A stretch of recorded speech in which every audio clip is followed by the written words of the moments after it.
Bom dia novamente.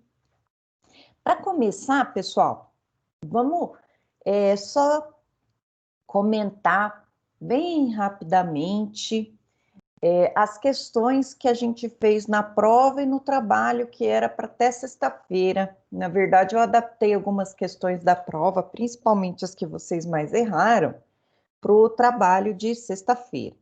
Então, as questões estão aqui, vamos comentar rapidinho essas questões para a gente deixar o passado para trás. E aí eu falei que é rapidamente que nós vamos comentar, mas se vocês tiverem alguma dúvida, alguma objeção, a gente vai e fala, não tem problema nenhum. Combinados? Eu vou então compartilhar aqui a tela com vocês.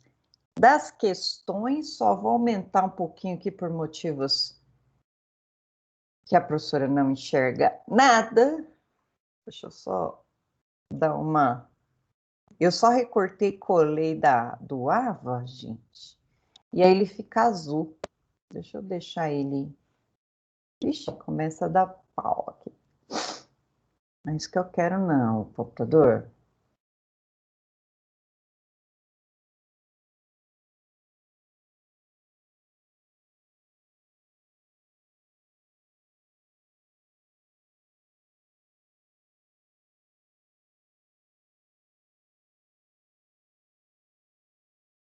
Será que é Ctrl T? Acho que é Ctrl T.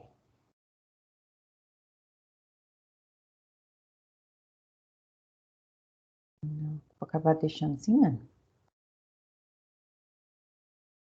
É, Ctrl T. Deixa eu deixar justificado aqui, porque eu tenho um toque. Se não fica justificado. Aí. E as letrinhas, a gente deixa as letrinhas pretinhas. Vamos aumentar um pouco essa letra aí, né? Porque nós não enxerga. Agora nós enxerga. Ó, rapaz. Vamos lá.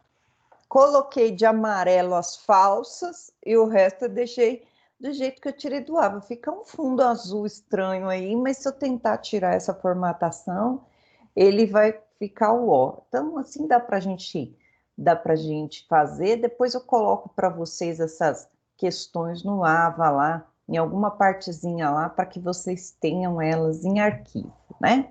Então, vamos lá. Vocês estão todos vendo aqui a minha telinha, pessoal? Vocês estão tão quietinhos que eu estou com medo de vocês não estarem me ouvindo. Sim. Aí, então, vamos fazer um polichinelo. Vamos acordar, galerinha. Vocês estão aí muito borocochosinho. Depois a gente comenta um pouquinho da semana jurídica. Vamos acordar. Olha só, então. Foi motivo de... essa prova nem tanto, mas a prova de sexta-feira deu um problemão. Essa prova não deu problema, se eu não me engano. Porque, deixa eu explicar para vocês, já pedindo desculpas, né? Eu tenho um banco de dados de questões, né? E de direito civil, o que que eu fiz? Eu refiz o banco. E de penal, eu peguei um ou outro do banco de dados. Só que esse banco de dados safado, pessoal, deixou tudo como falso. Então, conforme eu fui, o sistema corrigiu para mim, corrigiu tudo errado, né? Já viram? Às vezes a gente terceiriza o negócio sai tudo errado. E aí só veio aluno com cabelo em pé atrás de mim, falando que estava errado as questões. E aí eu fui olhar, tanto as minhas como da professora Luciana, professor Renato, deu um banzé, né? Mas nós corrigimos antes de lançar. E para ficar o ISO 9001, sem dúvida nenhuma, eu trouxe para vocês, então, as questões para que a gente possa ler juntos e verificar onde que estão os erros das questões, para a gente poder matar a cobra e mostrar o pau. Vamos lá, então, essa foi a prova de primeiro bimestre, são 20 questões de verdadeiro ou falso. Vamos juntos comigo. Primeira, julgue-se verdadeiro ou falso a seguinte afirmação. Didaticamente, o direito é dividido em direito público e direito privado. Podemos afirmar que direito público é aquele reservado a disciplinar os interesses gerais. E aqui está certo. e de uma coletividade, enquanto o direito privado é aquele que diz respeito aos interesses dos indivíduos em particular. Tá certinho. São exemplos de direito público, o direito penal, tributário e de direito privado, direito ambiental. Essa parte aqui, pessoal, no trabalho, presta atenção, eu modifiquei, coloquei o direito ambiental, que é direito público, como privado. Então, ficou errada a questão. Mas na prova, eu coloquei alguma coisa que direito consumidor e essa questão estava certa. Eu modifiquei ela para o trabalho. Então, preste atenção, né? Essa divisão que nós fazemos do direito público, direito privado, é uma divisão bem didática, né? Porque o que é direito público? É uma coisa que interessa toda a coletividade. E direito privado, uma coisa que interessa apenas as partes, né? Direito privado. Então, quando a gente fala de direito público, o meu direito como cidadã, como pessoa, também está em jogo, né? Por exemplo, tem um assassino à solta. Então, uma situação que interessa todas as pessoas, todo mundo está preocupado, né? Porque pode atingir o seu bem jurídico vida. Divórcio do Gustavo Lima, direito privado, né? Interessa a ele, a esposa dele, só não interessa a coletividade. Por mais que todo mundo esteja comentando, né? Não interessa a coletividade, só interessa aquelas duas pessoas. Então, essa aqui é uma divisão básica do direito, né? Quem vai ficar com bem, quem não vai ficar com bem, esse é direito privado. O direito público interessa a todos nós, né? Uma ponte que caiu, direito administrativo, interessa a todos nós. Uma batida de carro, sem vítima, interessa às partes que tiveram o seu bem jurídico patrimônio com problema ali, vão ter que ressarcir um ao outro, mas não interessa a sociedade. Então, era essa diferenciação que eu trouxe para vocês. Será que esbarra na minha esfera jurídica? Se a resposta for sim, aí eu preciso ver se é de direito privado, só interessa a mim, ou se é de direito público, interessa a todos nós. Então, essa aqui foi a primeira questão, e no trabalho eu deixei como falsa, mas na prova eu acho que estava como verdadeira, já que eu coloquei, a única coisa que eu coloquei errado aqui foi o exemplo. Tá vendo que uma coisinha que você muda, você pode mudar a resposta da questão. Até aqui tudo bem? Se alguém tiver alguma dúvida, pode falar. Questão 2. Deixa eu colocar o número 2 aqui. Eu não sei se aparece para vocês na ordem lá, mas não tem problema. O importante é a gente comentar a questão. 1, 2... Ai, meu Deus. O computador quer formatar sozinho. 2. Julgue-se verdadeiro ou falso a seguinte afirmação. A moral é unilateral e o direito é bilateral. A moral indica deveres, mas sem imposição através de uma regra que nos obriga. A pena pelo descumprimento da regra moral é apenas de consciência, ou seja, só diz respeito ao sujeito. Já o descumprimento da regra de direito implica em sanção, ou seja, penalização. O direito é bilateral, pois impõe deveres e ao mesmo tempo atribui direitos. A principal diferença entre a regra moral e o quê? A principal diferença entre a regra moral e a regra jurídica repousa efetivamente na sanção. Assim, a dívida de jogo é apenas moral, tal como os alimentos antes da sentença judicial que os defina. Certinho. Você tem uma dívida de jogo, o jogo ele é proibido no nosso sistema jurídico. Então não é possível ir lá na justiça cobrar uma dívida de jogo, salvo se for um jogo legalizado, como a Loteria Federal. Mas aquele jogo do bicho lá, né? Não tem como você sonhei com uma borboleta, joga no bicho, ganha, e aí vai querer cobrar na justiça. Isso aí não pode, porque o jogo é ilegal. Tanto é que é uma contravenção penal o jogo do bicho. Ou então, a pessoa querer ir lá na Justiça do Trabalho reclamar porque ela trabalhou na Boca durante 6 anos e não pagaram os direitos dela. Imaginem só, né? Ali não tem o respaldo jurídico. Assim como os alimentos eles só começam a ter o pagamento sob pena de sanção, que é expropriação de bens, prisão, a partir do momento que o juiz fixa. Antes disso, a obrigação ela é meramente moral. Aquele pai da criança ou a mãe da criança vai pagar por um dever moral. Essa é a diferença, então, entre direito e moral. O direito você tem que fazer sob pena de uma sanção, uma punição. E a moral, a punição vai ser só da sua consciência. Então, essa questão aqui é verdadeira. Quem assistiu a aula que a gente falou sobre direito e moral, que nós falamos sobre os alimentos, se lembrou com certeza dessa questão e colocou como verdadeira. Então, se não tiver nenhuma pergunta, vamos para 3. Julgue se verdadeira ou falsa a seguinte afirmação. O conceito de personalidade está umbilicalmente ligado ao de pessoa. Eu gosto dessas palavras que eles usam, né? Essa umbilicalmente, olha, o cordão umbilical, ele está grudado, né? Olha lá. O direito da personalidade está grudado, vamos tirar isso umbilicalmente, ligado a de pessoa. Todo aquele que nasce com vida torna-se uma pessoa, ou seja, adquire personalidade. Esta é, portanto, qualidade ou atributo do ser humano. Pode ser definida como aptidão genérica para adquirir direitos e contrair obrigações na esfera civil. É pressuposto para a inserção e atuação da pessoa na ordem jurídica. Tudo certo até aqui. A personalidade é, portanto, conceito básico na ordem jurídica, que se estende a todos os homens, consagrando-a na legislação civil, nos direitos constitucionais do direito à vida, liberdade e igualdade. Vamos lembrar o que é personalidade jurídica? Personalidade jurídica é a aptidão genérica de ter direitos e deveres na órbita jurídica.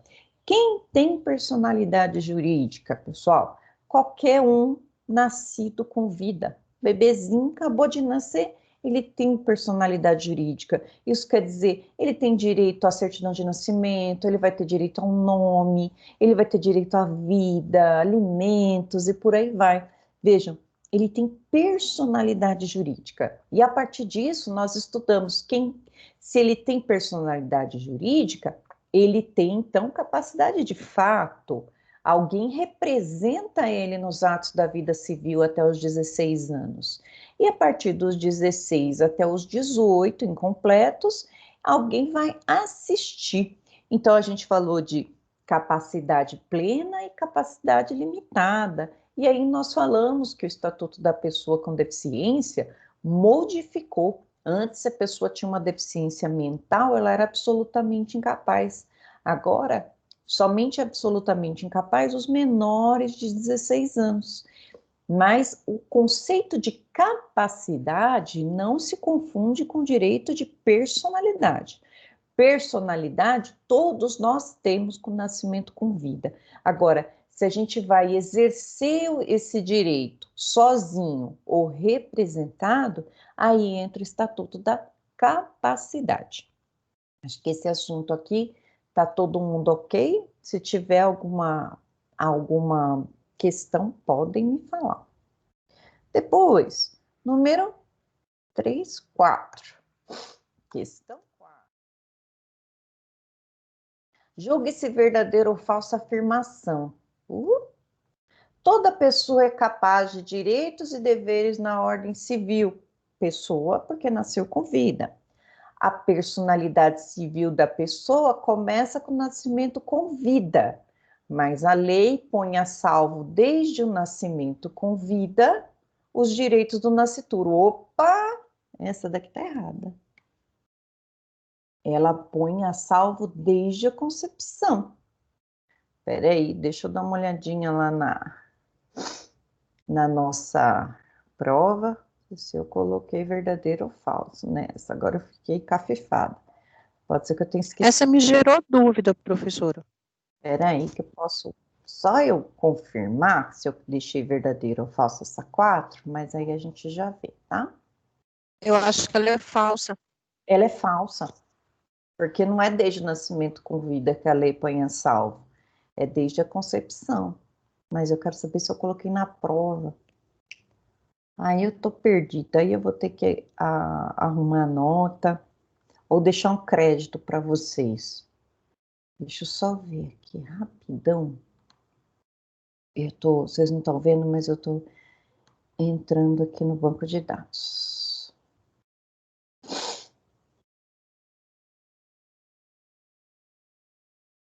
Professora, Pode falar. Tô só depois eu procurando. queria tirar uma dúvida. Peraí, só eu achar aqui, aí a gente tira, tá? Hum?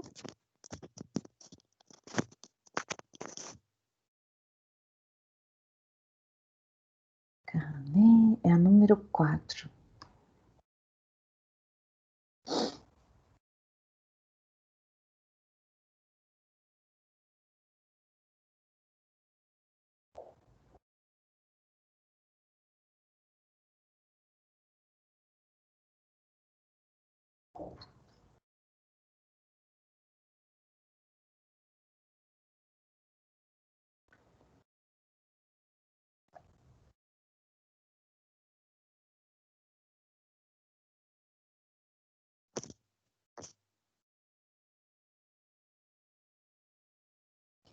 Número 4.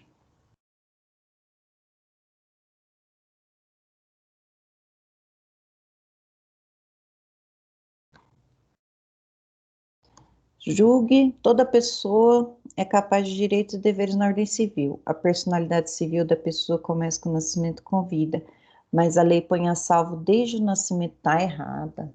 E eu coloquei verdadeira, então, peraí. A 4. Aí depois no final eu vejo se eu deixo de crédito para a próxima prova ou se eu arrumo de vocês. Acho mais fácil deixar de crédito, mas aí eu vou ter que ver quem acertou, quem errou. Vamos ver. Então a 4 é falsa. E eu coloquei como verdadeiro. Ô, Marisa do céu. Nossa Senhora. Pera, então. Essa aqui é falsa. Deixa eu ir lá no banco de. Aqui. Então, ó. Então, aqui, essa aqui é falsa. Ela foi desde a concepção, desde que foi concebido. Então, aqui vocês já ganharam meio ponto aqui. Vamos ver. Pois não, pode. É a Elisângela que quer perguntar? Pode perguntar, Elisângela. Isso, professora. Era de penal. Ah, Professora, não, não, não, me não. tira Aí de penal é sexta. a só sexta, né? Aí então na É, sexta só eu sexta. pergunto. Não, senão a gente confunde aqui as bolas. Vamos lá. Então, essa daqui, pessoal, eu errei. Eu deixei como verdadeira, mas é falso. Olha lá. Julgue se verdadeiro ou falso. Toda pessoa é capaz de direitos na ordem civil. A personalidade civil da pessoa começa com o nascimento com vida. Mas a lei põe a salvo desde concepção. Então, essa está errada por isso. Porque a lei, desde que a criança foi concebida, está no ventre materno, a lei põe a salvo o direito dela. Então, essa questão está errada por isso. Não é desde o nascimento com vida, não, é desde a concepção. Então, essa daqui eu vou deixar aqui como ponto de atenção, porque eu vou ter que alterar lá a notinha de vocês. Vou ver quem Essa acertou, eu, quem errou e vou alterar. Então, essa daqui essa eu estava. acertei. Hein, pro? Essa eu acertei na. Essa eu errei na primeira prova, na segunda eu acertei, que aí eu Ah, dei uma então, lida eu preciso novamente na dar, apostila. preciso dar uma olhadinha aqui. 5. Um adolescente de 15 anos de idade não tem aptidão para adquirir um imóvel. A pessoa natural é considerada até os 16 anos absolutamente incapaz. Assim, apesar de possuir capacidade de direito, não possui capacidade para o exercício desse direito, razão pela qual não pode comprar um imóvel. Essa questão aqui, pessoal, tá errada, né? Por quê? Ele tem aptidão para adquirir um imóvel, ele só não pode adquirir sozinho. Por isso que ela tá errada, essa questão. Então, essa daqui é falsa. A 6. Julgue se verdadeira ou falsa a seguinte afirmação. O resultado da incapacidade absoluta é a proibição total do exercício por si só do direito e aos atos.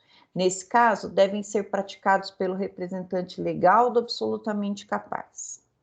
Esmiuçando o artigo 3º, desejamos historiar que o diploma normativo anterior ao Código Civil distinguia os menores ou incapazes levando em conta a puberdade, ou seja, a aptidão para procriar. Naquele estágio do desenvolvimento social, eram considerados menores impúberes o varão com menos de 14 anos e a mulher com menos de 12 anos. Nesta que nem eu entendi. O resultado da incapacidade absoluta é a proibição total do exercício por si só dos direitos e atos. Nesse caso, não devem ser praticados pelo representante legal, tá certo. Essa parte aqui, eu lembro que eu tirei isso da apostila. Então, essa daqui tá certa. Resultado da incapacidade absoluta é a proibição total do exercício dos direitos. Então, ele precisa de um representante, por isso que é verdadeiro. Depois ele fala uma parte histórica. Julgue-se verdadeiro ou falso. Para o direito, o início da personalidade jurídica ocorre com o nascimento, quando a criança é separada do ventre materno, não importando se ocorreu antes do tempo ou a termo, independentemente do procedimento utilizado, bastando que a mãe, o filho ou filha tornem-se corpos biológicos com funcionamentos distintos, nasceu com vida. Para que possamos precisar que nasceu com vida, é necessário que haja respirado ao menos uma vez, mesmo que tenha desafortunadamente falecido em seguida. Aliás, nesse caso, teríamos uma certidão de nascimento e outra de óbito.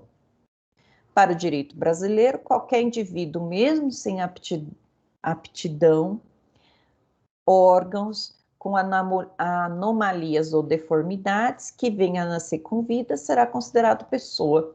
Né? Olha só, tem um código, se eu não me engano, é o espanhol, que ele pede forma humana, né? Ele falava que precisava, o nosso não, o nosso, independente se tem órgãos prontos, se não tem, nasceu com vida, respirou, ele é considerado pessoa. Então, é isso que ele está querendo dizer, que no Código Brasileiro, mesmo nascendo com todas as deformidades, se ele respirou, ele nasceu com vida. Então, já é digno de direitos e deveres na órbita civil, mesmo se morrer em seguida. Se recebeu herança, a herança vai para os herdeiros dele, por aí vai. 8.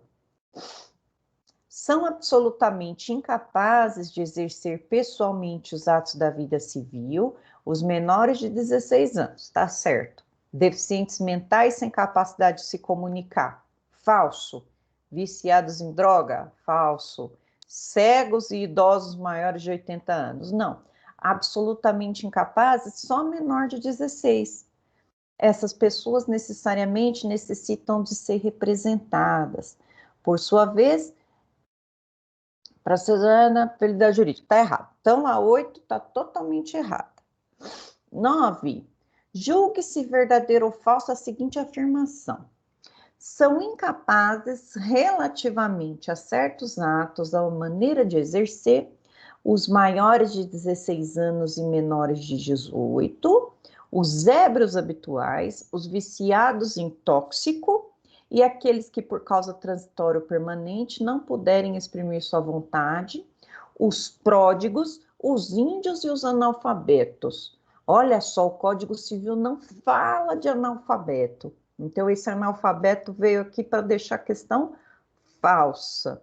Está errado, não está na lista dos relativamente incapazes, os analfabetos. E os índios, pessoal, eles são ordenados por uma outra legislação, né?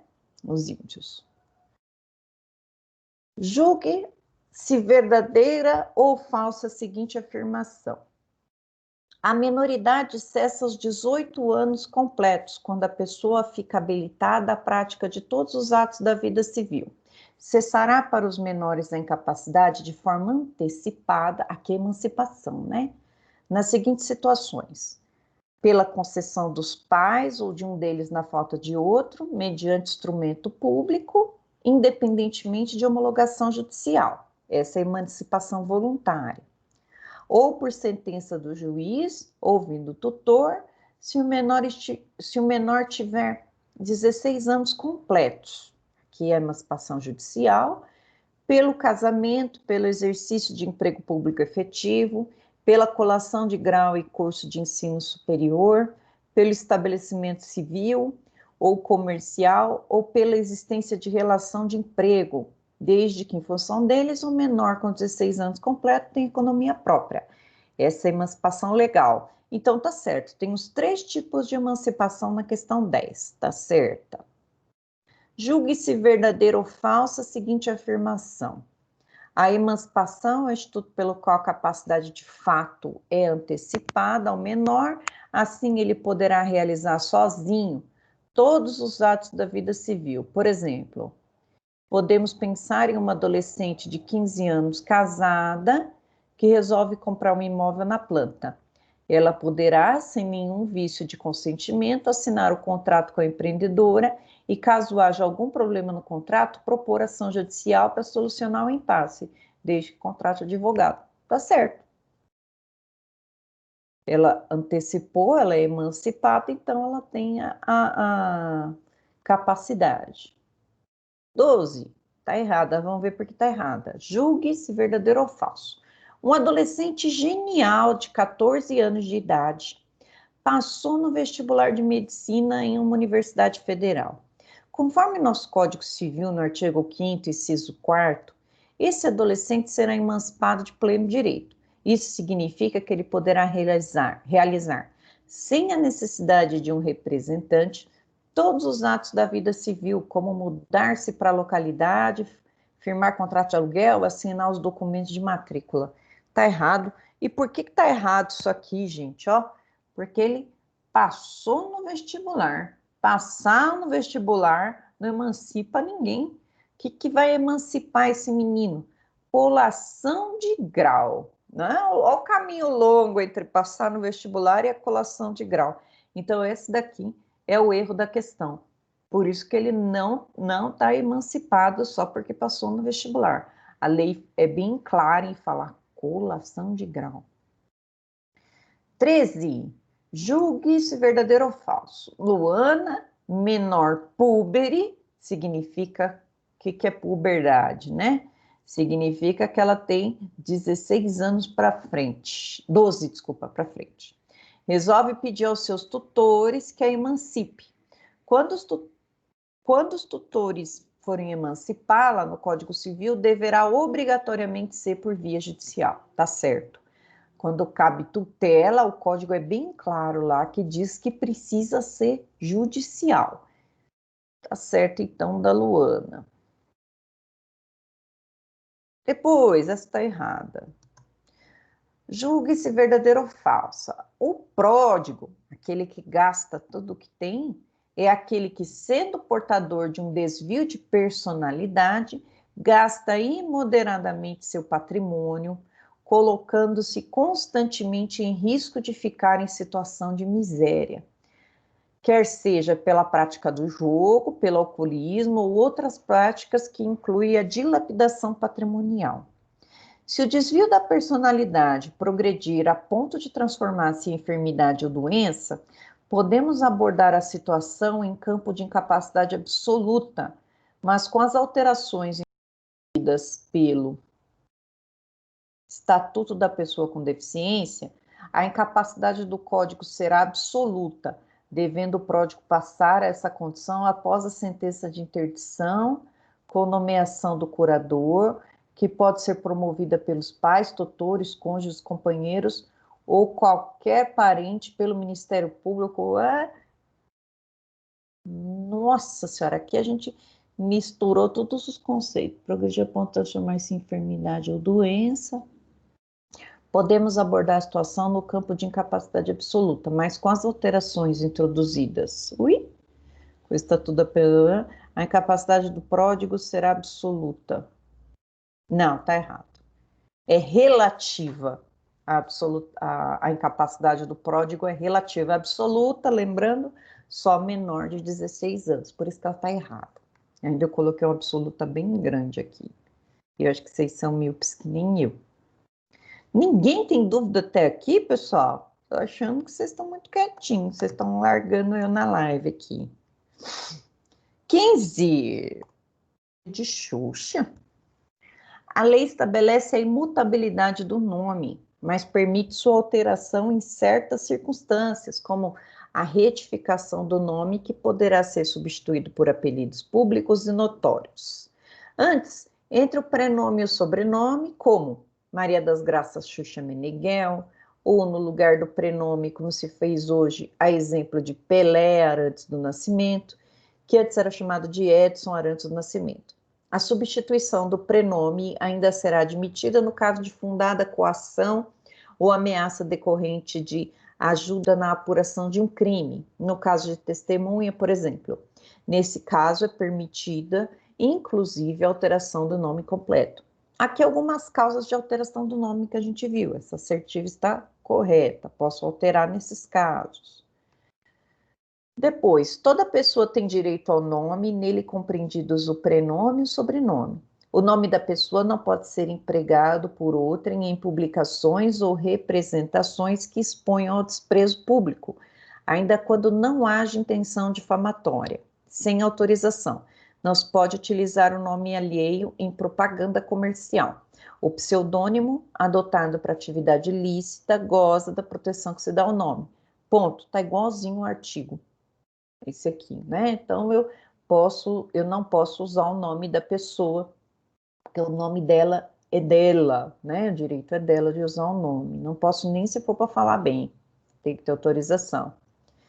Depois, 17. Julgue se verdadeira ou falsa. Já está indicando que é falsa, que eu pintei de amarelo. Segundo a lei de registro público, quando o declarante não indicar o nome completo, o oficial adiante do prenome escolhido, o nome do pai ou da mãe, se forem conhecidos, e não impedir a condição de legitimidade, salvo reconhecido ato. Os oficiais de registro civil não registrarão prenomes suscetíveis de expor ao ridículo seus portadores ou suscetíveis de homonímia. Quando os pais não se conformarem com a recusa, esse submeterá por escrito caso, independente de cobrança, decisão do juiz competente. Não entendi essa, porque está errado. Segundo a lei de registro público, quando o declarante não indicar o nome completo, o oficial lançará diante do nome escolhido o nome do pai e, na falta da mãe. Se forem conhecidos e não impedir a conjugação, salvo reconhecimento dos atos. Ixi, isso aqui, deixa eu pegar aqui a 17, para ver o que rolou.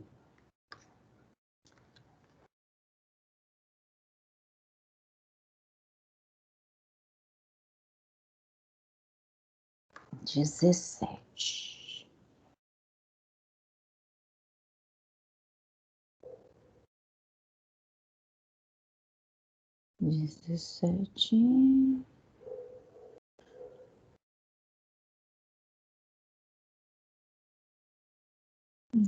Se forem.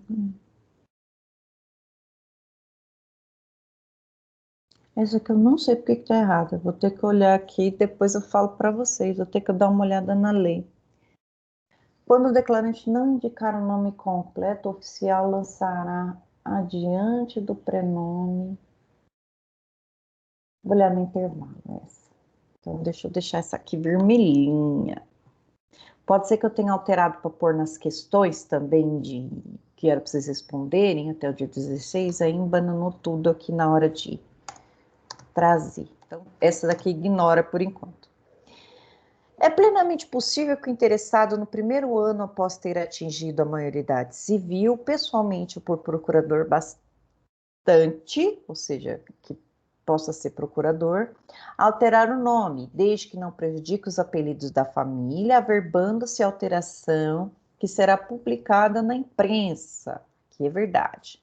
Assim, Mariana poderá, entre 18 e 19 anos incompletos, mudar seu nome para Paula. Olha lá, a gente viu, né, essa alteração aqui, que a pessoa pode querer alterar o nome dela com 18, no primeiro ano após completar 18 anos, né, ela pode requerer essa alteração, mesmo se não tiver dentro daquelas causas de nome que causem qualquer tipo de sofrimento para a pessoa, que seja nome com erro e tal, ela pode alterar. Então tá certa a 18. 19. Julga-se verdadeira ou falsa a seguinte afirmação: é permitida a retificação do nome, do prenome,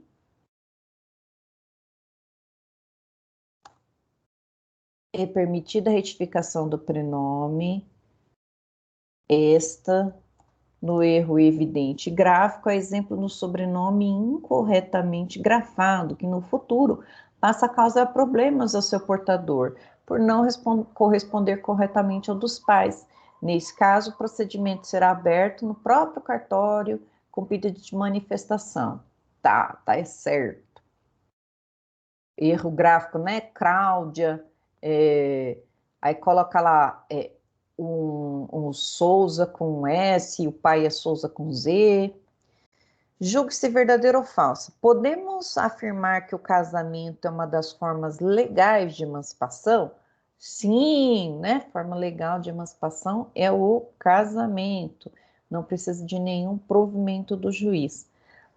Agora, me encafifou aqui dessas questões a 17. E também aquela aqui. Eu imagino, eu só vou ver a data da alteração, porque eu acho que a 4 eu alterei para as questões. Se eu alterei para as questões, vou ver aí a prova está certo que está errada as questões, eu atribuo o ponto para vocês. Agora, na 18 aqui, eu ainda não preciso pensar para saber onde que está o erro aqui. E aí, se ela tiver certa, eu atribuo para vocês também nas questões os pontos. Fica essas aqui para eu responder para vocês depois. Essa hora aqui da manhã, o meu tico e teco não funcionam corretamente. Eu tenho um gap na minha cabeça. Oxe, tá travada aqui a câmera? Voltamos. Vamos lá na nossa janela compartilhada. Vamos lá então, galerinha, para a aula de hoje. Né? Vamos começar a aula de hoje aqui e vamos falar aqui, vamos para o nosso Código Civil, relembrar os institutos que nós tivemos para a gente começar o nosso segundo semestre aqui, segundo bimestre, com o pé direito. Cadê o meu Código Civil? Deixa eu sair aqui, vem para cá. Eu vou ficar então de ver duas questões aqui para vocês na nossa prova. É a 17 e a 4. Deixa comigo que conosco não tem rosco.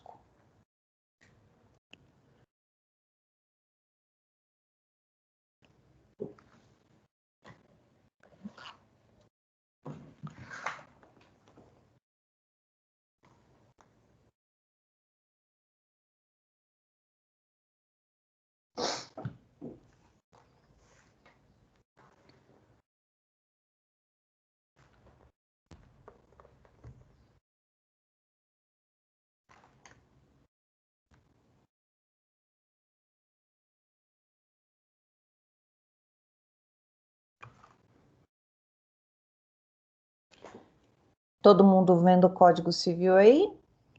Alô? Gente, tá muito estranha a aula de hoje. Vocês estão muito quietinhos. Eu tô achando que vocês me largaram aqui na live. Professora. Sim? Vocês estão Dá muito... para ver, professora. Vocês estão muito quietinhos, meu Deus. Não precisei pedir para ninguém. Será que vocês estão desacostumados com aula, né? Uma semana de recesso, a outra semana jurídica. E aí? Todos assistiram a semana jurídica, pegaram os certificados. eu fico completamente maluca. Adoro o professor Kleber Masson. Tem uns professores estrelas lá que eu adoro. Sigam eles no YouTube, os caras são fera. Vamos lá, vamos retomar a nossa aula. E aí eu vou falar aqui um pouco do nosso Código Civil, o que a gente falou, o que falta falar. Olha lá, vamos fazer uma revisão aqui básica, né? Sobre o que a gente já viu do Código Civil, olha lá. Quem estava com o Código Civil na mão na hora de fazer a prova, fez a prova tranquilamente, né? Então, essa é uma mamata aqui que a gente tem nesses tempos de pandemia, porque depois, quando a gente estiver na aula, dentro da faculdade, a gente não deixa vocês usarem nenhum tipo de pesquisa, né? Vai ter que estar isso na cabeça. Então, vamos dar uma olhadinha aqui, né, no nosso conceito de personalidade e capacidade. Olha lá. Toda pessoa é capaz de direitos e deveres na órbita civil. Esse artigo 1º está dizendo pessoa, né? Qual pessoa que vai ser? A gente vai ver que vão ser todas as pessoas físicas ou naturais e todas as pessoas jurídicas. Todas elas são capazes de direitos e deveres. Depois, a personalidade civil da pessoa começa do nascimento com vida, mas a lei põe a salvo desde a concepção os direitos do nascituro.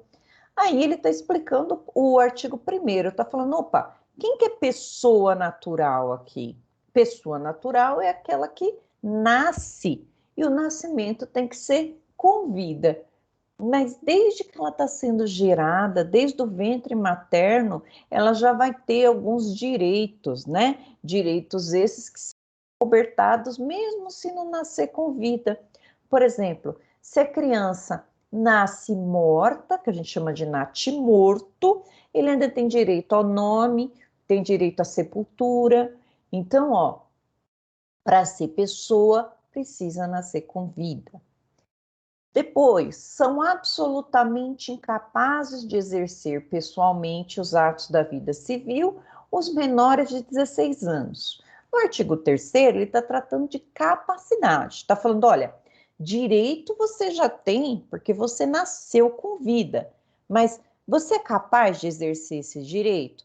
Aí o código vai dizer, sim, se ele for menor de 16 anos, ele é absolutamente incapaz. Então, ele precisa de alguém que exerça por ele, né? Olha lá, precisa de alguém que exerça por ele. E vejam que o inciso 1º, 2º e 3º foram revogados. Foi revogado pelo Estatuto da Pessoa com Deficiência. Significa dizer que com o Estatuto, a partir de 2015, essas pessoas aqui, os absolutamente incapazes, antes a gente tinha mais gente no rol, agora não, agora só menor de 16 anos é absolutamente. O restante pode ser relativamente incapaz. E aí nós falamos nessa aula que quando a gente falava de absolutamente incapaz, a gente queria dizer, eu estava querendo proteger essas pessoas, né? Por isso que eu deixava outra pessoa ali. Mas o estatuto veio e tirou, falou, não, absolutamente incapaz ele não é. Ele pode ter alguém para auxiliar, mas a vontade dele tem que prevalecer. Então, atualmente, absolutamente incapaz, somente menor de 16 anos. Ó, tudo isso que estava na prova. São incapazes relativamente, ó, relativamente, a certos atos ou maneira de exercer. Significa, precisa de alguém junto com ele para tomar a decisão, por isso que é relativamente incapaz. Então, quem são os relativamente incapazes? Ó, maior de 16 e menor de 18, ébrios habituais e viciados em tóxico, esses são relativamente incapazes, aqueles que por causa transitória ou permanente não puderem exprimir sua vontade. Vejam que esse pessoal aqui, ó, que teve essa alteração da lei do Estatuto de Pessoa com Deficiência, eles eram absolutamente incapazes. E aí a lei trouxe aqui para relativamente. Opa, tem que levar em consideração a vontade deles também. como que eu levo em consideração quem está em coma, né? Não sei. O Estatuto da Pessoa com Deficiente falou, leva em consideração. Aqueles que por causa transitória ou permanente não puderem exprimir sua vontade, os pródigos, a capacidade dos indígenas será regulada por lei especial. Quem perguntou sobre índio, ó, não é o Código Civil que vai tratar se o índio pode firmar contrato, pode receber herança. Quem vai dizer isso vai ser o Estatuto do Índio. Aqui nós não vamos, o Estatuto do Índio ele tem uma norma que vai tratar somente dessas pessoas. Depois a gente vai falar sobre a emancipação, né? Ó, a menoridade cessa aos 18 anos completos. Foi uma alteração do Código de 2002, porque o Código de 1916 cessava com 21 anos a maioridade, a menoridade. Agora cessa com 18. Então igualou com o Código Penal. Menoridade cessa com 18, quando a pessoa fica habilitada à prática de todos os atos da vida civil. Mas cessará para os menores a incapacidade. Aí aqui nós vamos tratar dos institutos da emancipação. Olha lá. Quando? Pela concessão dos pais ou de um deles na falta do outro, mediante instrumento público, independentemente de homologação judicial ou por sentença do juiz, ouvindo o tutor, se o menor tiver 16 anos completos. Aqui nesse inciso 1º do artigo 5º, nós vamos ter dois tipos de emancipação. A emancipação voluntária e a emancipação judicial. Emancipação judicial quando? Quando existe alguma tutela, ou seja, aquela criança está sendo criada por um tutor, alguém diferente dos pais. Então, esse tutor tem que prestar contas para o juiz. Para emancipar essa criança e parar de prestar contas, precisa ir lá no juiz. Ou, se houver alguma briga entre os pais para emancipar, precisa passar pelo juiz. Vamos lembrar que sempre que houver discordância entre os pais, quem emancipa vai ser o juiz. Combinado? Depois, emancipação voluntária. Os dois pais estão de acordo, ou um morreu, só tem o outro, vai lá no cartório e emancipa o maior de 16. Aí não tem problema. E depois, o resto dos incisos vão ser emancipações que a gente chama de legais ou de pleno direito. Não vou precisar de juiz e eu não vou precisar de nenhum documento para emancipar. Aqui, quais serão as emancipações aqui? Ó? Casamento. Casou, emancipou. Então, o documento do casamento emancipa.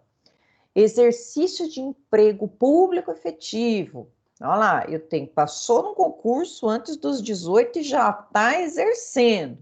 Lembra que eu falei para vocês que só que é uma letra morta, já que quando era maior, a maioridade se atingia com 21 anos, já era difícil. Imagina agora com 18, você exercer um cargo público antes dos 18 anos. Mas está aqui, vamos aprender que emancipa, que a OAB adora perguntar isso. Depois, ação de grau em curso de ensino superior. Lembrem-se que lá na questão da prova eu coloquei, passou no vestibular. Passar no vestibular não emancipa ninguém, né? É colação de grau. Outra coisa, né, que eles colocam sempre é o fato da pessoa passar de 80 anos, ficar velhinha. Será que isso tira a capacidade? A gente viu aqui que não tem nada falando disso. Não tem o relativamente incapaz por senilidade. Ele está ali, se ele tiver lúcido, vai que vai. Não existe retirar a capacidade dele. Pelo estabelecimento civil comercial, pela existência de relação de emprego, desde que em função deles o menor com 16 anos completos tem economia própria. Então aqui, aquele menino, né, o menino Neymar, com 16 anos, já está ganhando dinheiro dele, emancipa. Já está emancipado de pleno direito. Artigo 6º. A existência da pessoa natural termina com a morte. Presume-se essa quanto aos ausentes, no caso em que a lei autoriza a abertura da sucessão definitiva. Nós vamos só terminar a parte dos direitos da personalidade, que ficou faltando um pedacinho, e depois nós vamos falar, pessoal, sobre a história da morte. Nós já vimos quando a personalidade começa e depois nós vamos ver quando essa personalidade termina. Ela começa com a vida e termina com a morte. Mas muitas vezes nós temos morte presumida. Significa, eu não tenho o corpo, não existe corpo. A pessoa foi comprar um cigarro, sumiu. Ou a pessoa foi num avião, explodiu. E aí eu presumo a morte dessa pessoa. E aí a personalidade dela se encerra. Tanto com a morte que tem ali de fato, quanto a morte presumida. Na aula de hoje, então, nós vamos falar um pouquinho sobre morte presumida. E, ó, só como que ela vai ser tratada aqui, ó. Vamos para o artigo 7º. Olha lá. Então, sexto de novo. A existência da pessoa natural termina com a morte. Acabou a personalidade com a morte.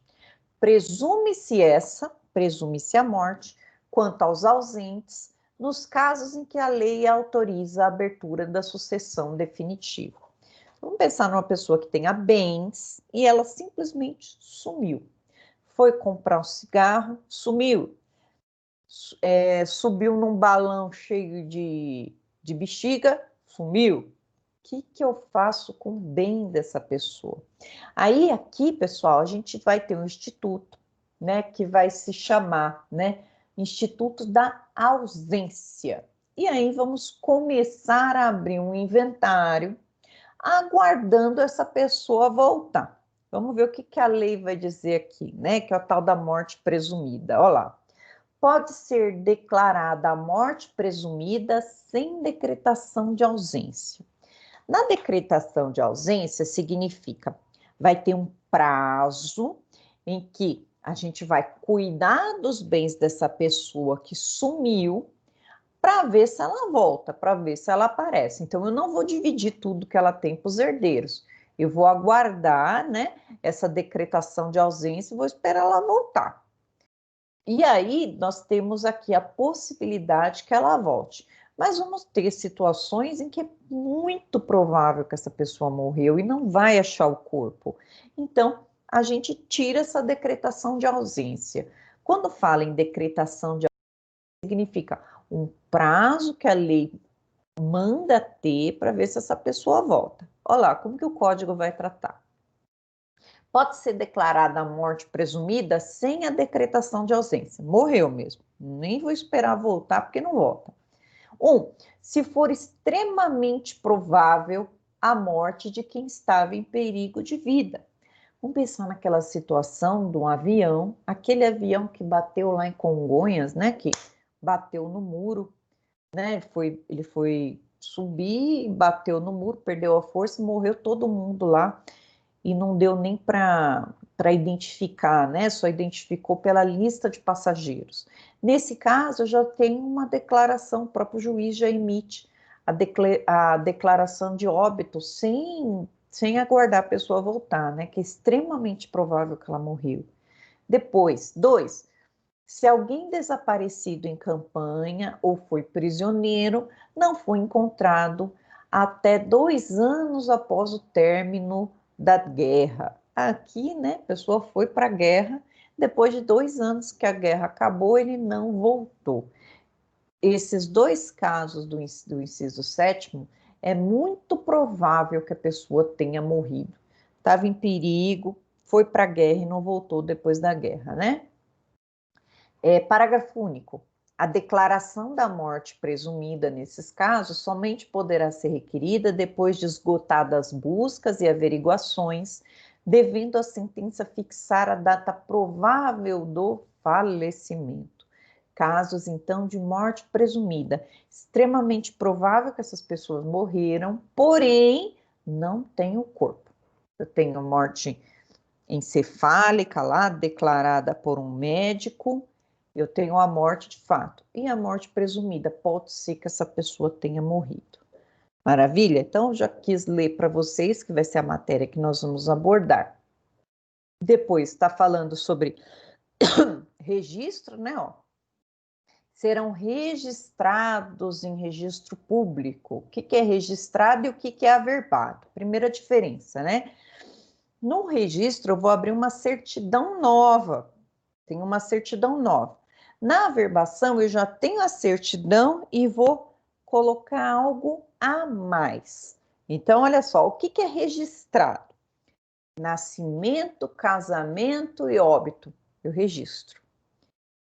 Emancipação por outorga dos pais ou sentença do juiz, a interdição por incapacidade absoluta ou relativa, a sentença declaratória de ausência e de morte presumida. Isso aqui eu vou lá e registro no cartório.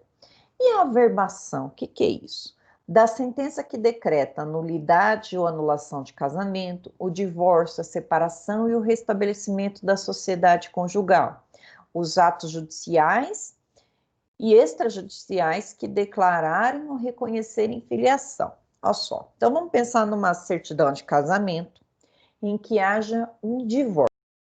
Você vai ter a certidão de casamento e embaixo vai estar uma averbação, um aditamento, uma correção, dizendo se casaram no dia tal e a averbação se divorciaram no dia tal. Então eu vou fazer um adendo aqui, né?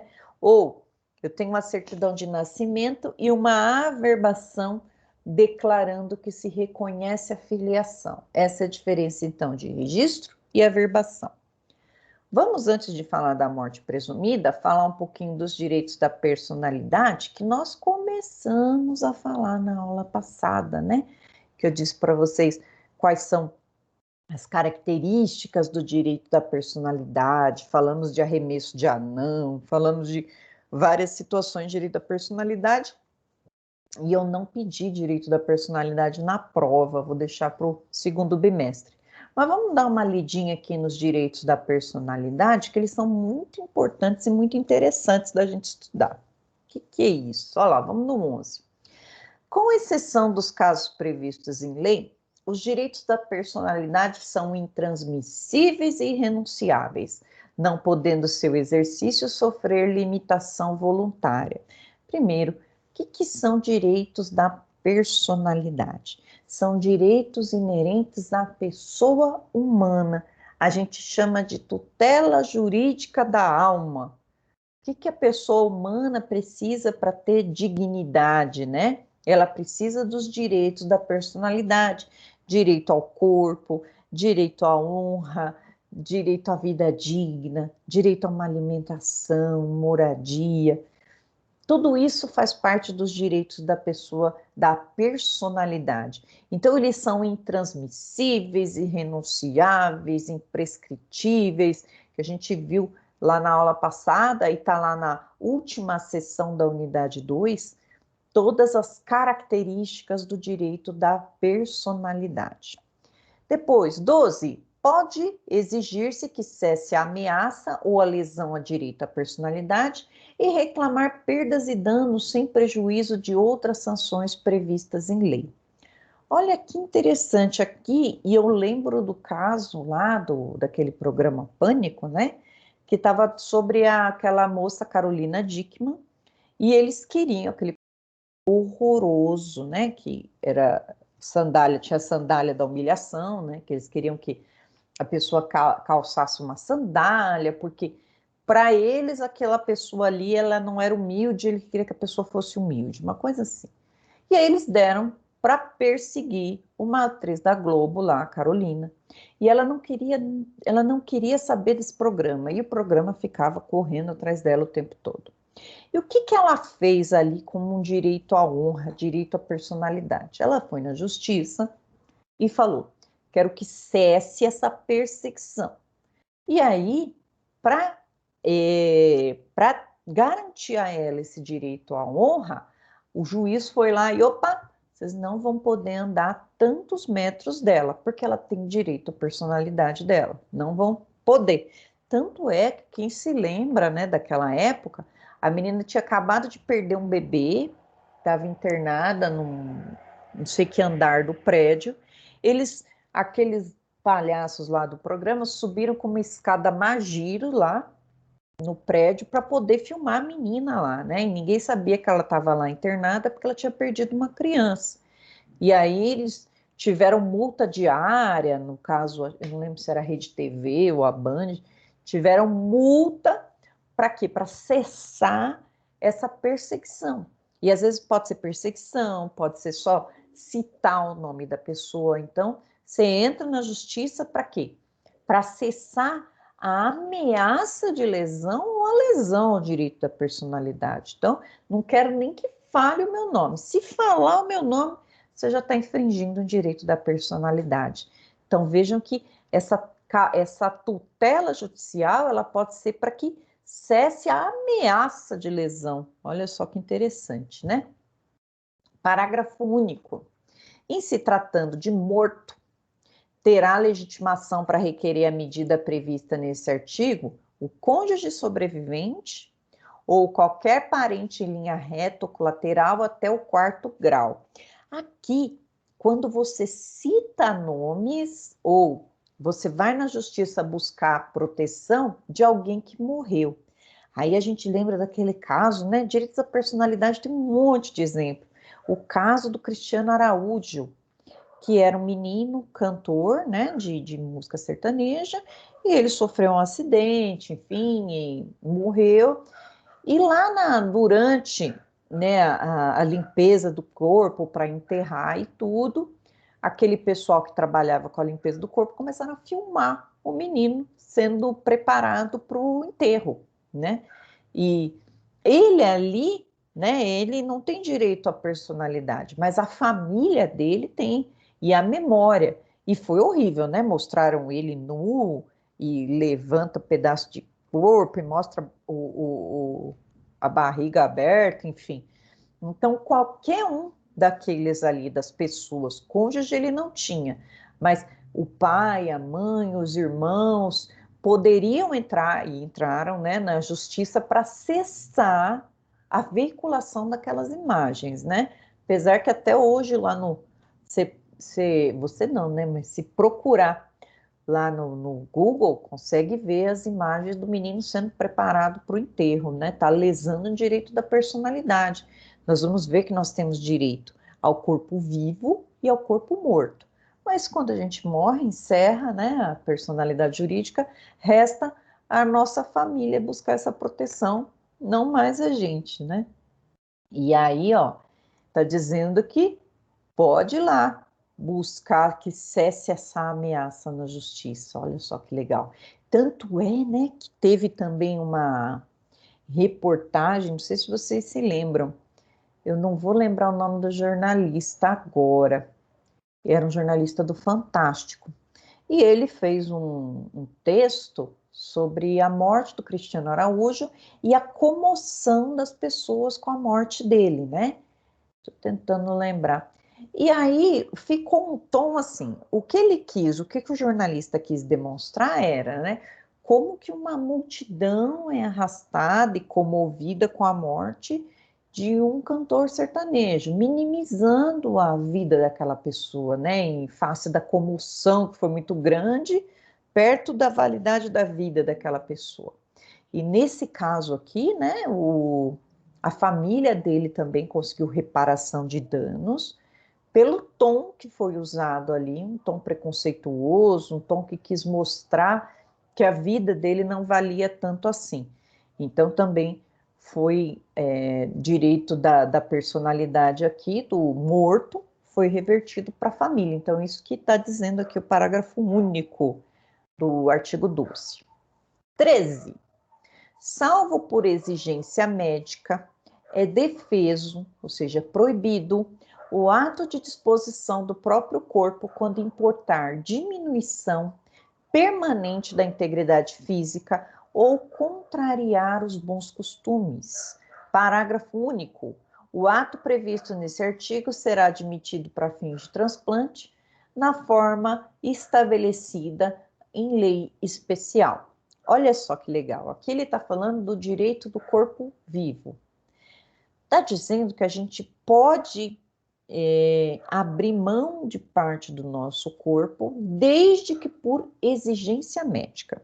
Então, o médico tem que dizer que isso é exigido. Eu, Marisa, não quero mais esse braço, quero cortar esse braço fora. Não, preciso de exigência médica. Quero vender meu rim. Um rim custa aí no mercado negro por volta de 800 mil reais. Não sei se é reais ou se é dólares, eu vi 800 mil, né? Que estava custando quando eu estava preparando essa aula. Posso vender meu rim? Não posso vender o rim. Se for para fins de transplante, eu posso, nós vamos dar uma olhada nessa lei aqui, se for para um parente próximo ali, né? Pai, mãe, mas eu não posso doar, eu não posso vender, eu não posso alugar a barriga. Olha só, não pode. Então, no Brasil, não é permitido. Órgãos duplos eu posso doar, desde que não me cause depreciação no meu corpo, né? Órgãos duplos, posso doar uma córnea? Não, vivo não pode. É válido com objetivo científico ou altruístico a disposição gratuita do próprio corpo no todo ou em parte para depois da morte. Parágrafo único. O ato de disposição pode ser livremente revogado a qualquer tempo. Aqui é doar o seu cadáver para fim científico ou altruístico. Eu quero doar meu corpo para pesquisa científica. Quero que as pessoas pesquisem lá no meu corpo, né? Deixem lá na faculdade de medicina ou qualquer outro. Deve ser na faculdade de medicina, algum laboratório, para que façam pesquisa pós-morte. É lícito, mas qualquer momento, enquanto eu tiver vida, eu posso revogar essa autorização aqui, né? Olha lá. Ninguém pode ser constrangido a submeter-se com risco de vida a tratamento médico ou intervenção cirúrgica. Olha lá. Qualquer intervenção cirúrgica, né, tem que ser autorizada pelo paciente, salvo se esse paciente estiver desacordado. Aí vai entrar aqui na esfera penal, né? O médico vai fazer a intervenção cirúrgica se a pessoa estiver desacordada, em caso de estado de necessidade, para salvar de perigo terceiros, né? Toda pessoa tem direito ao nome, a gente já falou bastante do nome, que também é direito da personalidade. Nele, meu celular está procurando aqui o nome. Toda pessoa tem direito ao nome, nele compreendidos o prenome e o sobrenome. Vejam que é um direito da personalidade o nome. O nome da pessoa não pode ser empregado por outrem em publicações ou representações que exponham ao desprezo público, ainda que não haja intenção difamatória. Sem autorização, não pode usar o nome alheio em propaganda comercial. Vejam que mesmo para falar bem, se eu for ganhar dinheiro com isso, eu não posso usar o nome da pessoa. O pseudônimo, adotado para atividades lícitas, goza da proteção que se dá ao nome. Lembra que a gente viu, né, que tem a Xuxa, o Pelé, eles têm a mesma proteção, só que eles até incorporaram o pseudônimo ao nome. 20.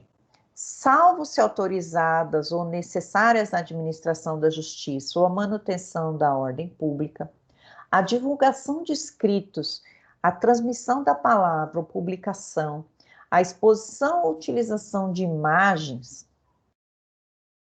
de uma pessoa poderão ser proibidas ou a requerimento e sem prejuízo da indenização que couber a quem lhe atingir a honra, a boa fama, a respeitabilidade ou se destinarem a fins comerciais. Olha só, o que quer dizer isso, né? Aqui está falando do direito à imagem da pessoa. A gente aqui faz um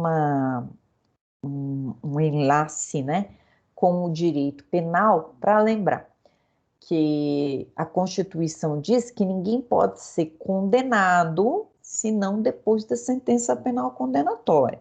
Então, esse caso, né, das pessoas estarem sendo investigadas, Será que eu posso ficar mostrando o rosto dessas pessoas em público, né? A gente vê isso muito na televisão, as pessoas expondo o rosto daquelas pessoas ali sem ter um julgamento. E a lei vai dizer, ó, salvo se autorizadas, a pessoa autorizou, eu vou dar uma entrevista, vou dizer que não fui eu. Ou necessária administração da justiça ou a ordem pública. Estou procurando um estuprador. Então, eu vou divulgar, né? Aqui, a divulgação de escrito, transmissão da palavra, publicação da imagem são proibidas. Então, precisa ver. Ela autorizou ou a lei está mandando, a administração da justiça pede? Se não for nesses dois casos, pessoal, a divulgação de imagem das pessoas, ela é proibida. Parágrafo único. Em se tratando de morto ou ausente, são partes legítimas para requerer a proteção, cônjuge, ascendente e descendente. Então, está dizendo aqui, se não foi ela que autorizou, não era admitido no caso de administração da justiça ou da ordem pública, e mesmo assim fizeram essa divulgação, a família pode requerer reparação por direito da personalidade abalado. E aqui tem um exemplo interessante que é do Garrincha, né? Fizeram um livro sobre a vida dele e não pediram a tal não pediram a autorização da família, né? Então, houve uma briga lá e acabou que a pessoa que fez a biografia dele saiu vitoriosa porque não estava falando mal, estava falando bem, né? Depois tem que dar uma olhada nessa ADIM, ação direta de inconstitucionalidade, né? Falando sobre o direito à imagem. Quem quiser falar sobre, no TCC, quiser falar sobre esse direito à exposição, essa ADIM tem bastante coisa. Artigo 21, né? A vida privada da pessoa natural é inviolável e o juiz, a requerimento do interessado, adotará providências necessárias para impedir ou fazer cessar atos contrários a essa norma. Aqui também a gente coloca lá o caso da Carolina Dickmann, né, que a vida dela é inviolável. Se ela não quer aparecer, ela não vai aparecer, né? Não pode alguém obrigar. E as providências necessárias geralmente dói no bolso. Então, multa diária, cada vez que toca no nome da menina ali, multa de 100 mil para a emissora. Aí a emissora não vai expor desse jeito, né? Então, aqui eu trouxe para vocês, então, um panorama geral sobre os direitos da personalidade, mas eu preparei aqui, né, para a gente poder falar sobre isso, né? Só falei aqui no passando aqui dos direitos da personalidade, vamos aos pontos principais que estão lá na apostila que eu preparei para vocês aqui. Vocês estão tão quietinhos, ou vocês estão entendendo tudo que eu estou falando, ou vocês não estão entendendo nada. Essa é a minha indagação aqui. Calma aí. Calma aí que faz 2 semanas que eu não falo com vocês, então eu quero compensar aqui o período que eu fiquei sem falar com vocês. Só falando com a Melissa. Que vai aparecer.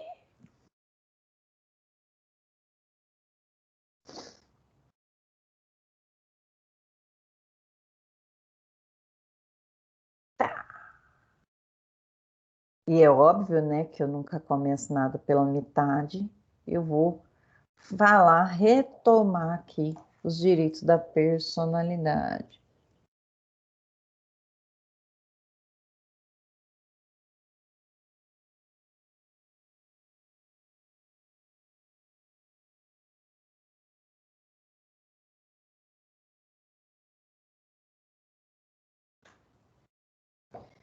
Deixa eu ver.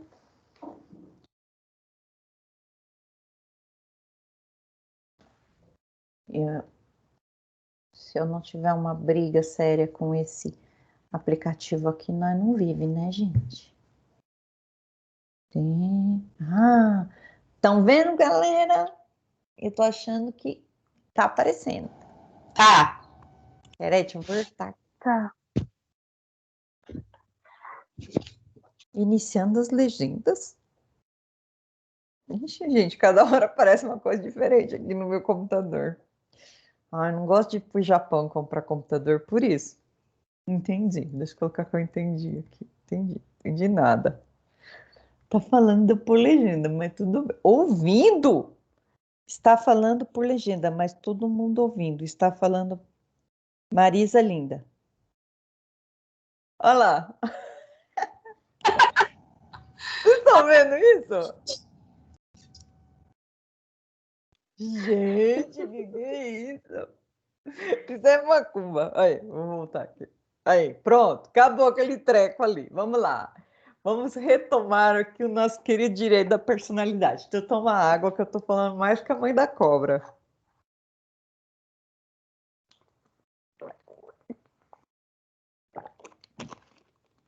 Olha lá, direito da personalidade, né? Vamos lembrar que direito da personalidade tem a ver com direito da pessoa. Direito da pessoa. E isso envolve o físico, o moral e o intelectual. Tudo que é inerente à pessoa, que não seja patrimônio. Não estou falando de patrimônio da pessoa, estou falando dela, né?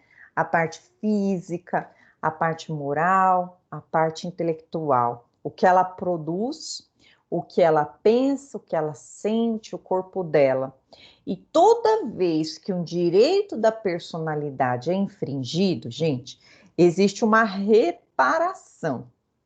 Essa reparação que nós vamos chamar de reparação por dano moral.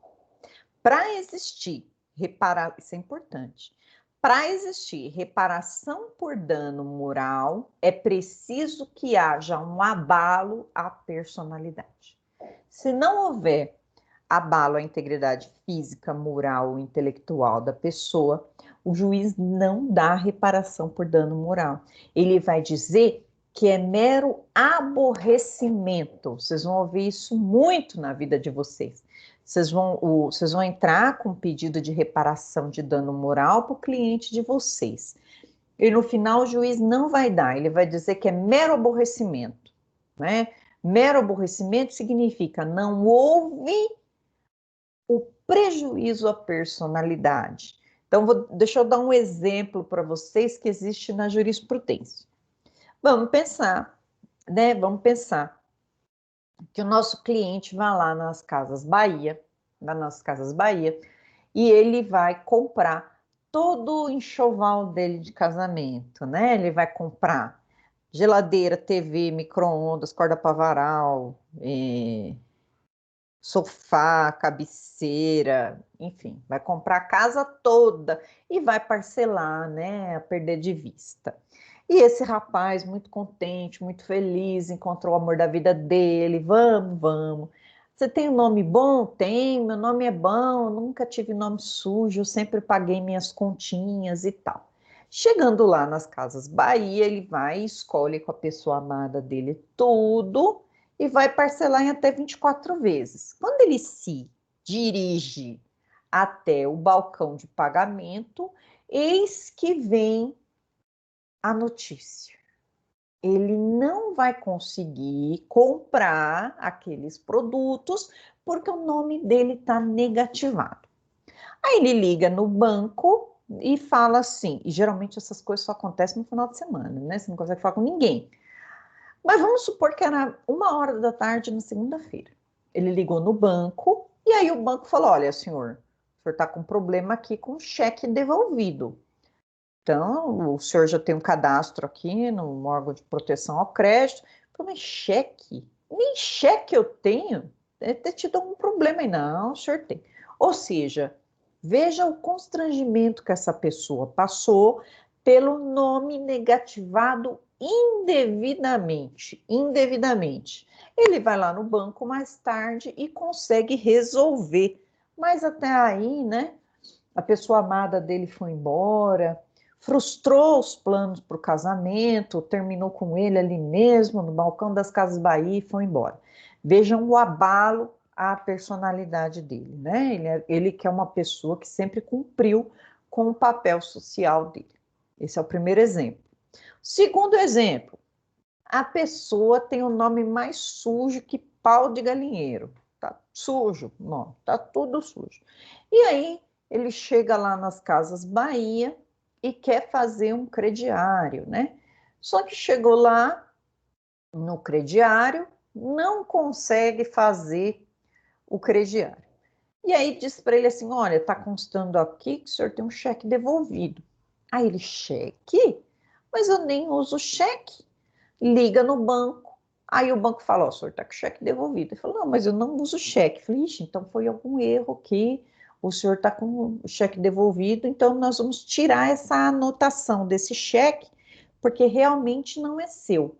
Só que nesse exemplo, pessoal, essa pessoa já tinha o nome sujo. Então ele era muito provável e ele sabia que não iam aprovar o crédito, né? Já que o nome dele é sujo.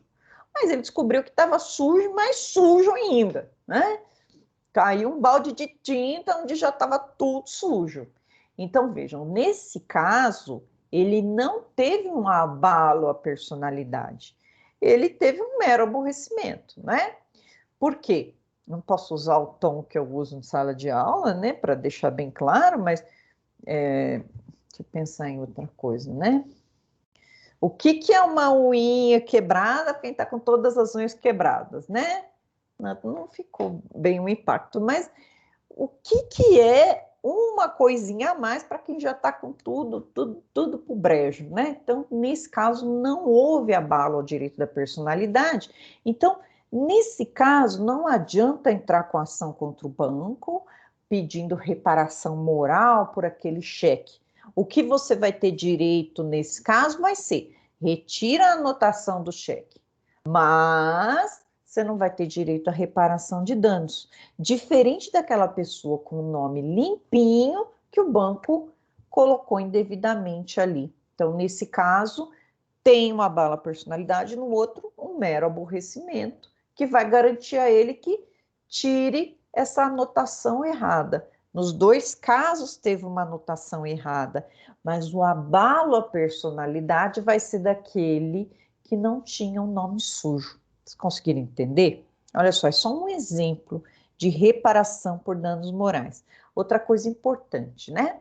Nunca, nunca, e quando eu digo nunca, é porque é nunca, a gente fala: eu vou pedir dano moral. Dano moral você já teve, né? Você vai pedir uma reparação por dano moral, né? Senão corre o risco de, sei lá, como advogado pedir dano moral, o juiz dá um tapa na sua cara, né? Pronto, você quer o dano moral, tá aqui. Não, você vai pedir a reparação. Você já teve o dano e você quer que esse dano seja reparado, né? Mesma coisa que eu escuto direto: eu vou entrar com liminar. Ninguém entra com liminar. O advogado pede liminar e o juiz concede. O que é liminar? É um pedido antecipado. Você entra com pedido falando assim: juiz, sem ouvir a parte contrária, dá o que eu estou pedindo? Ó, juiz, sem ouvir o banco, manda liberar meu nome? É isso. O que é liminar? Você entra pedindo liminar e o juiz dá. Então, essa aqui é o pano de fundo dos direitos da personalidade, que são muitos. E aí nós tratamos na aula passada, antes da prova, nós falamos aqui de algumas características do direito da personalidade, né? Eles são intransmissíveis, irrenunciáveis, absolutos, ilimitados, imprescritíveis, impenhoráveis, não apropriáveis, vitalícios. Vamos falar um pouquinho, retomar, né? Intransmissível. Eu não posso passar o meu direito à personalidade para outra pessoa. Ó, o meu abalo à honra não pode ser transmitido a uma outra pessoa. Ah, Marisa, não, eu vou dizer que todos os abalos que eu sofrer, quem vai receber vai ser outra pessoa. Não. Ou, por exemplo, aqui, né? Tô aqui nessa live, né? Eu tô aqui nessa live, e aí algum aluno começa a discutir e tal, e me ofende, me ofende. Aí fala assim, por exemplo, me chama de corintiana, é uma ofensa muito grande. Então, quem tem direito de pedir reparação por danos morais? Eu. Não vai ser a Anhanguera Educacional que está pagando para eu estar aqui. Vai ser eu. Eu não transmiti para ela esse direito. Quem vai receber sou eu. Aqui eu estou transmitindo e estou pagando a ela, né? Estou alienando a ela um direito à imagem. Mas o meu direito à reparação continua sendo meu. Eu não transmito isso. E eu também não renuncio. Pode xingar o tanto que for, que aqui não tem dano moral. Não. Momento em que eu achar que eu estou sendo prejudicada na minha personalidade, eu posso pedir reparação. Então, irrenunciável significa os direitos da personalidade não podem ser renunciados. Eu não posso falar assim, não, tudo bem, eu não quero ter direito ao corpo vivo, pode tirar o meu rim e doar para outra pessoa. Não pode. Ele é absoluto, significa todos devem respeito ao direito da personalidade de todos. Respeito, né? Todos devem respeitar o direito à personalidade. Direitos ilimitados significa os direitos da personalidade que nós temos hoje não se esgotam. Pode ser que tenham outros direitos que venham a surgir, outros direitos da personalidade que venham a surgir, né? Como, por exemplo, um direito novo à personalidade, que é o tal do abandono afetivo. O pai só pagava pensão e nunca quis nada com a criança, nunca viu, não está nem aí, né? Já tem um direito novo que se chama abandono afetivo. Antes, quando eu comecei a advogar um tempinho atrás, né, a gente falava assim, a mãezinha chegava para a gente e falava assim, doutora, não tem como eu obrigar o pai a visitar a criança, né? A gente fixou cada 15 dias para ele vir ver o Júnior, só que ele não vem, o Júnior fica esperando, ia dar dó e não sei o quê. E até um tempo atrás a gente dizia para a mãe assim, olha mãezinha, eu falo mãe porque é o mais corriqueiro que tem, né? Olha mãe, eu consigo obrigá-lo a pagar a pensão, mas o amor, a afetividade pela criança eu não consigo obrigar. E hoje em dia, pessoal, consigo obrigar sim. É o tal do abandono afetivo. O abandono afetivo não vai fazer você amar, não vai fazer aquele pai trocar a balada pela criança, né? Trocar o bar, agora eu sou sorveteria. Não, mas vai fazer reparar isso em dinheiro. Então vejam como são ilimitados os direitos, né? E a gente está vendo uma grande gama de direitos crescendo todos os dias. Direito ao esquecimento, que eu já falei para vocês, né? Um crime de grande repercussão, não poder ficar voltando toda hora à mídia, né? Como foi o caso do Guilherme de Pádua, que queria que fizesse uma linha direta, ele não, né? A Glória Pérez ia fazer uma linha direta, não sei das quantas, relembrando o caso da Daniela Pérez, logo que ele foi libertado. E aí ele conseguiu, né, na justiça, que não fosse divulgado pelo direito ao esquecimento. Ele já pagou a dívida social que ele tinha. Então ele não queria que viesse à tona novamente. Já paguei a dívida social, agora ninguém vem mais me encher o saco com isso, porque eu já paguei o que eu devia para a justiça. Vejam que todo momento vão crescendo mais e mais direitos. Por isso que a gente diz que os direitos são ilimitados, né? Eles podem acontecer, podem vir mais e mais direitos decorrentes do direito da personalidade. Depois, imprescritíveis. Prescrição significa o tempo vai tirar o seu direito. E no direito da personalidade, o tempo não tira o seu direito, você continua tendo direito, passa o tempo que passar. Ah, eu vivo num casamento em que meu marido sempre, olha eu, né, os exemplos. O marido sempre me chamou de burra, sempre me chamou de porca, sempre me chamou disso, sempre me chamou daquilo. Um belo dia resolvi mudar e falei, opa, você não vai me chamar mais disso. Você não vai me chamar mais disso porque agora eu quero respeito. E aí eu vou para a justiça pedir reparação, o divórcio, né? e a reparação por danos morais. E aí o marido vem e fala assim, na contestação: peraí, mas eu sou casado com ela há 10 anos e sempre chamei ela disso, disso, daquilo, sempre dei um monte de box na cara dela, igual a gente viu esses dias na televisão. E ela nunca falou nada, então ela já perdeu o direito de reclamar porque ela já está acostumada. Ó, absurdo que eu estou falando para vocês. Por isso que eu digo, o direito é imprescritível, porque um dia ela pode acordar e falar: opa, não quero mais isso. Não aceita. Marisa lá de trás até aceitava, mas essa de hoje em diante não. Então, não é porque eu não exerci esse direito antes que eu perdi o direito à personalidade. Posso exercer a partir de agora. Olha só, que legal. Então, o direito à personalidade, ele é imprescritível. Não é pelo não exercício que eu vou perder. Continua ali, vivinho, se eu quiser usar. Impenhorável. Impenhorável significa, né? Se eu tiver alguma dívida, não podem penhorar um direito da minha personalidade, né? Vou lá e penhoro a imagem que está devendo tanto para o banco. Não paga, entra com uma ação contra ela. Aí eu não tenho bens. O que eles podem penhorar? Meu direito de imagem. Então, eu trabalhando aqui para a Anhanguera, o que eu estou trabalhando aqui, estou expondo a minha imagem, o dinheiro que eu receber vai ser para lá, porque está penhorando o meu direito à imagem. Não pode penhorar direito da personalidade. Tanto é que eu também não posso ceder a eles, né? Eles não podem se apropriar desse direito, nem porque eu estou dando e nem porque eles estão expropriando numa ação. Posso ceder por um tempo, né, o meu direito à imagem. Agora, eles se apropriarem, agora esse direito é meu, o direito da imagem dela é meu, não pode.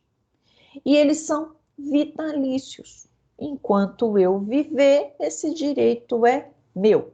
Depois que eu morrer, pode passar a reparação para os meus familiares. Tá tudo na apostila aqui, mas trazendo de um jeito bem simples para a gente. Esses são os direitos da personalidade. E reparação, vejam, olha só, a reparação desses direitos prescreve. O que não vai prescrever vai ser o direito de pedir. Eu estava dando aquele exemplo lá, né, do marido que xinga, que briga, né? Então, hoje ele ofendeu minha personalidade, ele me bateu, fiquei roxa, vai ter eu posso ir lá pedir, eu posso fazer um boletim de ocorrência para ele receber uma punição criminal. Mas vamos pensar que eu não faça a punição criminal. Meu interesse é a punição civil, eu quero dinheiro. Eu tenho um período para ter essa reparação. Então, o que aconteceu no dia 18 de outubro, eu tenho um período para cobrar essa reparação. Então, a reparação tem um período, mas o exercício desse direito não tem período. Qual é esse período? Olha só, a prescrição no esfera civil são 3 anos. Então, olha só, se eu tive aqui um abalo à minha personalidade em 2020, eu tenho até 2023 para cobrar reparação de danos. Mas vamos supor que nesse meio tempo eu sofri outro tipo de dano moral. Então não se esgota. A cada dano moral que a gente tem, abre-se um novo período para cobrar. Isso cível. Se for direito do consumidor, é um pouquinho maior. A lei do consumidor vai dar para a gente 5 anos. Então, se eu tive aqui uma postagem no Facebook que abalou a minha moral, eu tenho 3 anos para ir atrás dessa pessoa cobrar. Se eu tive um dano no direito do consumidor, cheque sem fundo, colocaram na minha conta, eu não tinha nada com isso, 5 anos para cobrar. Instituição bancária, a gente é consumidor perante a instituição bancária. Então tem essa diferença na reparação.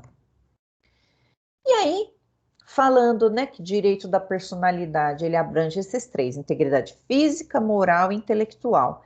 Quando a gente fala de integridade física, a gente tem que falar sobre órgãos, né? E em órgãos, a gente pode doar os nossos órgãos, tanto em vida como pós-morte. E a lei e a doação de órgãos, né, tem uma lei especial que trata disso, né? Eu vou ter aqui, em vida, como que eu posso doar? Somente órgãos regeneráveis e um rim, não pode ter remuneração. Eu posso indicar quem que eu vou doar. E a doação de sêmen. A doação de sêmen direta não afeta a paternidade. Duas mães necessita de documentação, de registro. Para quê? Porque se aquele que doou diretamente ali, ele pode vir um DNA ali, ele tem que pagar pensão, né? Então tem que tomar cuidado aqui. Pós-morte. Posso doar os órgãos pós-morte? Sim. Finalidade científica, vou deixar o corpo em exposição para estudo. Transplante também não pode ser remunerado.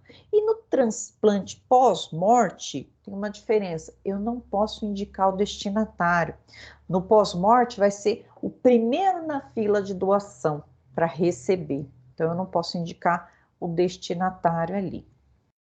Barriga de aluguel pode? Não.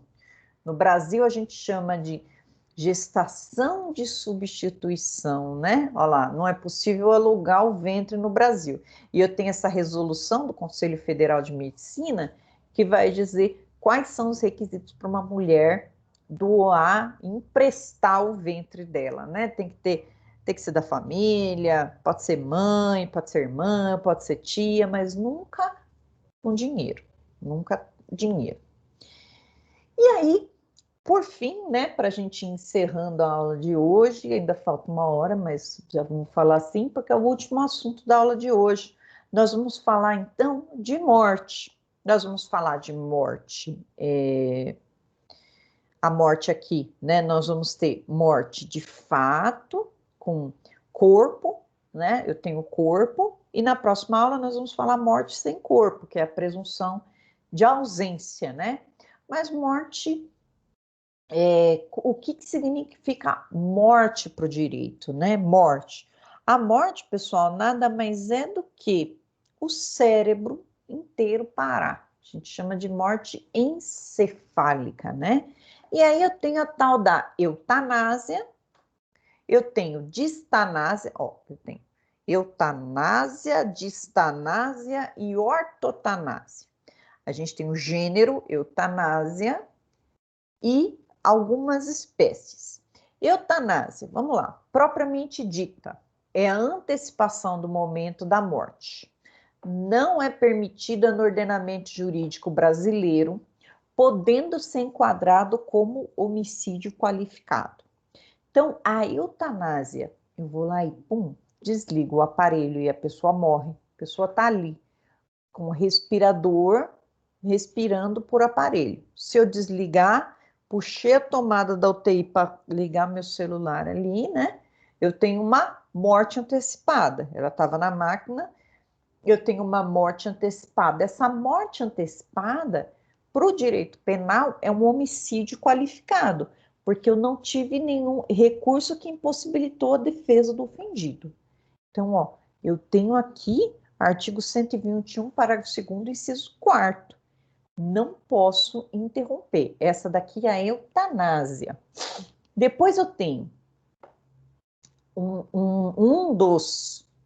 uma das espécies de eutanásia que nós vamos chamar de distanásia ou obstinação terapêutica.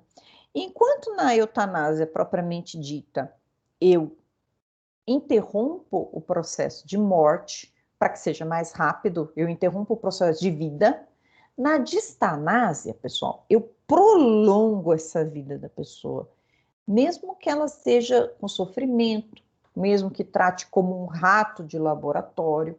Então, a distanásia significa eu estou usando de procedimentos, estou testando um medicamento para ver se eu consigo prolongar a vida dessa pessoa. Não interessa se seja por sofrimento, não interessa se eu estou causando mais mal do que bem. Às vezes é melhor deixar a vida seguir seu curso, que o final é sempre a morte. Ninguém fica para contar a história, né?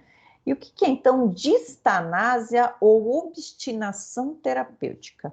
Obstinação que significa, eu vou fazer com que essa pessoa demore e morra mais lentamente, né? Ó, é o prolongamento do processo de morte, ó, é o prolongamento do processo natural e irreversível da morte, com sofrimento do paciente. O paciente como um rato de laboratório. Também pode ser configurado como um homicídio qualificado, aqui sobre o emprego de tortura. Eu começo a dar mais medicamento para ver se essa pessoa volta. E ela volta sofrendo ainda mais. Então, eu tenho dois lados da mesma moeda. Em um, eu interrompo a morte para ela morrer mais rápido, e no outro, eu prolongo a vida com sofrimento. Nos dois casos, eu tenho crime. Nos dois casos. Um, recurso que impossibilitou a defesa, e no outro, eu tenho morte mais tortura. Aqui. E aí, eu tenho também, dentro da eutanásia, eu tenho a tal da eutanásia passiva ou ortotanásia. Orto, para eu lembrar, eu gosto de lembrar do ortodontista. O que é o ortodontista? Aquele dentista que cuida do aparelho que faz nosso dente ficar reto.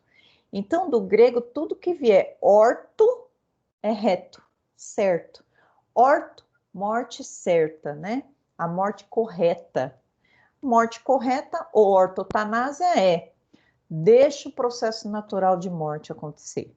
Sabe quando o médico fala assim, olha, melhor ele morrer em casa, né? Tá aqui os remedinhos para aliviar a dor, mas não tem jeito, ele vai morrer. E aí leva a pessoa para morrer em casa, né? Geralmente um câncer, alguma coisa um câncer terminal, vai passar os últimos dias de vida em casa, com apenas algumas medicações para aliviar a dor. Essa é a ortotanásia. O processo da morte é um processo natural. Nem toda morte é homicídio, né, pessoal? Como a gente já estudou em Penal 1, algumas mortes, né, a maioria delas é um processo natural. Então, o médico pode dar um paliativo, um remédio para dor, mas essa pessoa vai morrer, não tem jeito. Então, é deixar seguir o curso natural. Nesse caso, tem crime? Não, fato atípico. Ó, então, eutanásia passiva ou ortotanásia significa deixar o processo natural e irreversível da morte. Médico que deixa o paciente com câncer terminal passar em casa seus últimos dias de vida. Eu vi um trabalho de TCC sobre os tipos de eutanásia, tão legal, que ela explicava todos esses tipos aqui, falava sobre suicídio assistido, que existe em outros países, né, que aí ela fez sobre direito comparado e mostrou que em outros países é possível você marcar um dia para você ir lá tomar um remédio e morrer, né, no Brasil não é possível isso, né, nós não temos esse tipo de eutanásia. Aqui a eutanásia, ela pode ser considerada um crime, ou não, como no caso da ortotanásia. Meu Deus! Ou me ligando, né? Enquanto eu estou dando aula. Deixa eu colocar aqui no modo avião. Mistanásia. Mistanásia ou eutanásia social. Nesse caso aqui, pessoal, é uma inovação da doutrina, né? Mistanásia ou eutanásia social, aquelas pessoas que morrem nos corredores dos hospitais, sem atendimento médico, né? Por culpa do Estado que não está promovendo a saúde digna para essas pessoas, né? Então, olha lá. Mistanásia ou eutanásia social? Pessoas que morrem nas filas dos hospitais de forma precoce por falta de atendimento médico. A culpa será aferida no caso concreto, né? Ou o médico que não quis atender, prestar atendimento, ou foi falta de leito, a pessoa morreu na ambulância, ficou esperando. Isso aqui no caso concreto se vai verificar. O que está em voga aqui é a morte foi antes do tempo, né? Se a morte foi antes do tempo, porque ativamente tiraram, ou porque prolongou mais do que era para ser, ou foi alguma negligência médica, falta de socorro, a morte não seguiu seu curso natural. com exceção da eutanásia passiva ou ortotanásia, que deixou a morte seguir seu curso natural. Aí nós não vamos ter nenhum tipo de implicação legal aqui para esse tipo de morte, né? E aí, por fim, testamento vital. Testamento. O testador escolhe como será seu tratamento no caso de inconsciência e o que deve ser feito com seu corpo no caso de falecimento.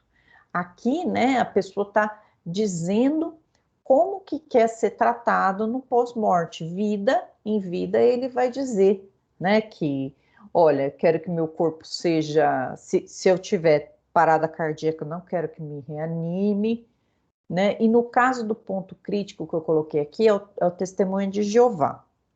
E aí, né, a gente precisa estudar o direito despido de qualquer relação de preconceitos, né?